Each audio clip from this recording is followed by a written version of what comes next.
নমস্কাৰ। আজি এনেকুৱা এখন খুব বাস্তৱধৰ্মী কিতাপ আপোনালোকৰ ওচৰলৈ লৈ আহিছোঁ, যিখন কিতাপ লিখিবলৈ এজন লেখকক খুব বেছি সাহসৰ প্ৰয়োজন, আৰু এই সাহসৰ পৰিচয় দিছে ডক্টৰ মৃণাল কলিতাদেৱে। এই কিতাপখনৰ নাম হৈছে অভিমন্যু। এই কিতাপখনৰ মূল নায়ক হৈছে সৌৰভ কলিতা। তেওঁ এজন খুব চোকা, নম্ৰ, ভদ্ৰ ব্যক্তি।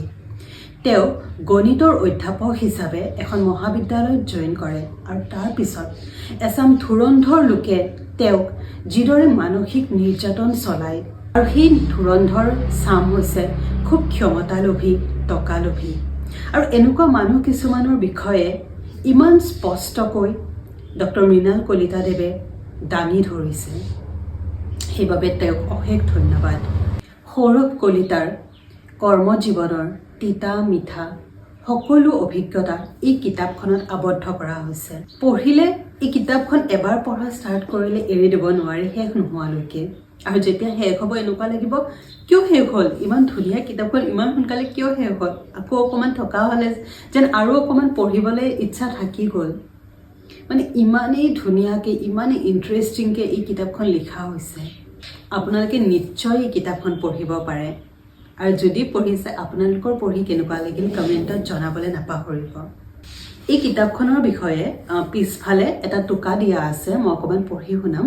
তাৰ আগতে মই ডক্টৰ মৃণাল কলিতাদেৱৰ বিষয়ে অকণমান পঢ়ি শুনাইছোঁ। শৈক্ষিক জীৱনত বিশেষ প্ৰতিভাৰ পৰিচয় দিয়া ডক্টৰ মৃণাল কলিতা গল্পকাৰ হিচাপে সুপ্ৰতিষ্ঠিত।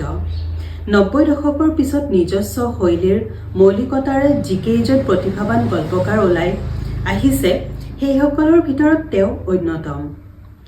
বাতৰি কাকতৰ চিন্তা উদ্ৰেককাৰী জনপ্ৰিয় শিতান মোৰ আৰু পৃথিৱীৰ আৰু অকপতেৰ লেখক। বকুল ফুলৰ দৰে লেখকৰ প্ৰথম উপন্যাস। উপন্যাসখনে সাহিত্য একাডেমীৰ ২০২১ চনৰ শিশু সাহিত্য বঁটা লাভ কৰিছে।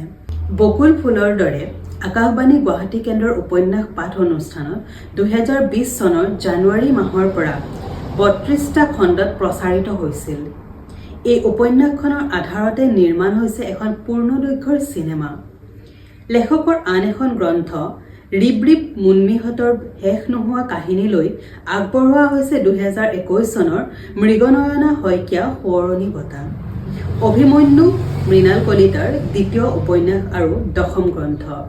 ইয়াতে এটা কথা কৈ লৈছোঁ, আৰু ৰিচেণ্টলি মই বকুল ফুলৰ দৰে উপন্যাসখন পঢ়িলোঁ। সেই কিতাপখনৰ বিষয়েও আপোনালোকক মই নিশ্চয় জনাম অইন এটা ভিডিঅ'ত। এতিয়া মই কিতাপখনৰ পিছফালে যি টোকা এটা দিয়া আছে মই পঢ়ি শুনাইছোঁ। পৃথিৱীখন সদায়ে বকুল ফুলৰ দৰে কোমল, স্নিগ্ধ আৰু সংবেদনশীল নহয়।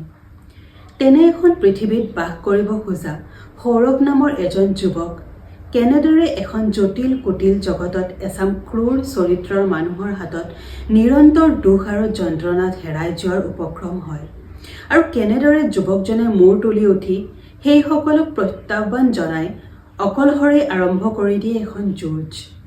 তাৰে কাহিনী অভিমন্যু।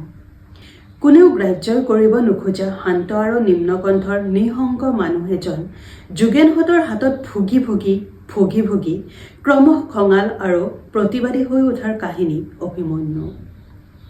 প্ৰতিবাদৰ মুখামুখি হৈ যোগেনহঁতে সৌৰভক এটা বেহুৰ মাজত আবদ্ধ কৰি একেবাৰে নিঃশেষ কৰি দিব খোজাৰ কৰুণ কাহিনী অভিমন্যু। সমান্তৰালভাৱে এজাক চৰিত্ৰৰ ঘৃণনীয় মানসিকতাৰ উন্মোচনৰো কাহিনী। এজন আদৰ্শবাদী যুৱকে শৈক্ষিক বৌদ্ধিক জগতখনত ভৰি দি স্বপ্নভংগ আৰু মোহভংগ হোৱাৰ কাহিনী অভিমন্যু। অৱশেষত কি হ'ল সৌৰভৰ, কি হ'ল যোগেনৰ? ক্ৰমশ নিপীড়িত হৈ একেবাৰে নিঃশেষ হৈ গ'ল নেকি সৌৰভ? যোগেন কাকতিহঁতৰ দৰে ধুৰন্ধৰ মানুহবোৰে সদায় জিকি যায় নেকি সমাজত? অভিমন্যুবোৰে যুঁজিও সদায় শেষত হাৰি যায় নেকি? হয়, এই সকলোবোৰ প্ৰশ্নৰ উত্তৰ এই কিতাপখনত আছে। এই কিতাপখনে আপোনালোকক অনুপ্ৰাণিত কৰিব, সত্যৰ হকে থিয় দিবলৈ শিকাব। এই কিতাপখন নিশ্চয় পঢ়ক। ধন্যবাদ।